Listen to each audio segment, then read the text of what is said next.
My name is Nitin, CTO and co-founder of selector.ai. And I'm here with my partners. We have Debashis, who runs solution engineering, and then John, who's going to help me with the demos that we do over here. Uh, we're going to start off with a brief introduction about the company, who our customers are, how they use us.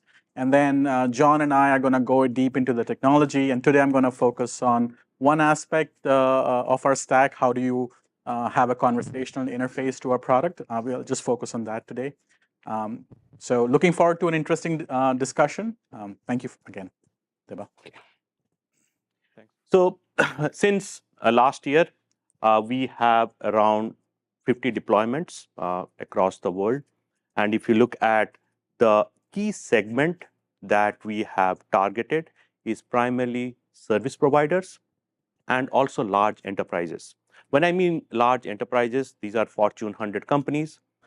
If you look at their network, it's a combination of their private network and also dependency on the public infrastructure. So when they manage their network, their infrastructure, it's like a small service provider. But the key focus for us has been large service providers and Fortune 100 enterprises. And the key outcomes that they have realized with our product is primarily looking at the correlating the data that we ingest, metrics, logs, events, alerts, and don't have to look at 5 different dashboards, different tools. Bring all that together. How do you correlate and get to the right root cause quickly? That's been the focus so far on us. And by doing that, what happens is that we have eliminated the human interaction. Don't have to go look at multiple different dashboards to figure out what's happening. Don't have to do some kind of a mental correlation to figure out what's happening. Reduce the time to get to the right data source, right data, and use that to get to the right root cause. That's been the focus. And the topic of today's presentation is that how to access that data using natural language. That helps to provide these insights across the organization. Doesn't matter. It could be a NOC team, it could be an operations team, it could be engineering team, all have access to the same type of insights and data. That's been the 3 key focus area for us. Now, if you look at the customer segments, primarily, as I said, service providers and the large enterprises. But if we do the next level deep dive, what are the primary use cases that we are focused on?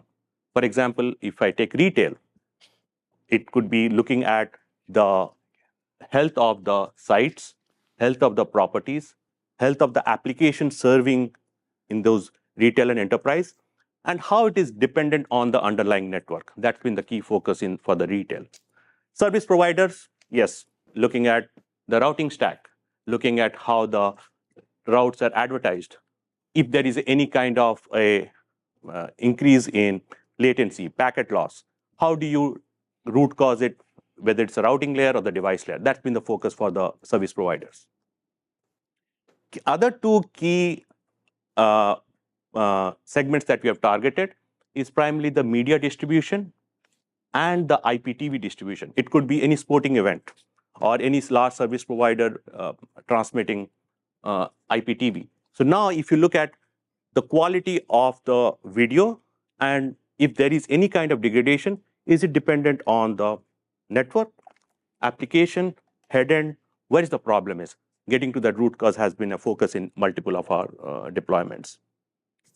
And then the 2 new ones that we have added in the last year is primarily focused on colo services.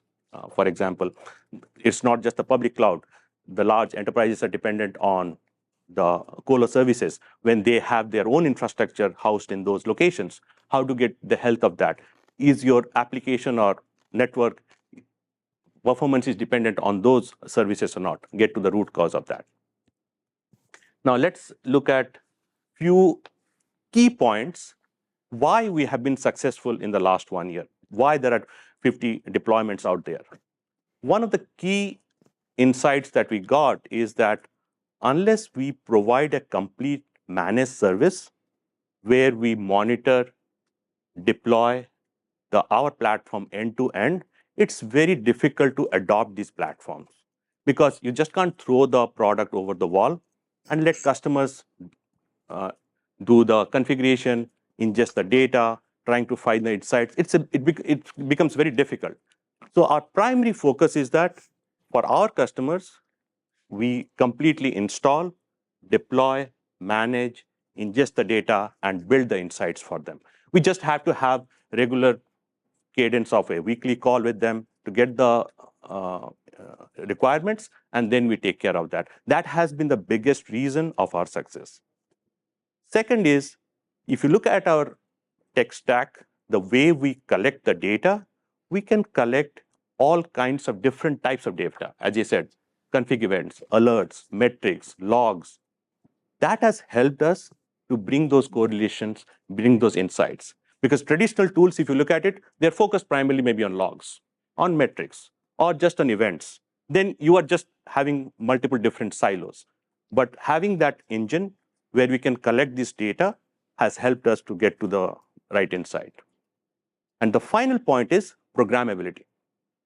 If we look at different deployments, every deployment has some kind of different nuanced data model.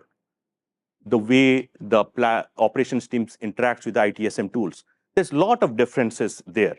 So one tool may not fit all. But now, if you make the platform completely programmable, what I mean by that, programmability at the ingestion layer, programmability at the integration to the ITSM layer, programmability in the terms of how we normalize the data, all three layers helps to build those insights.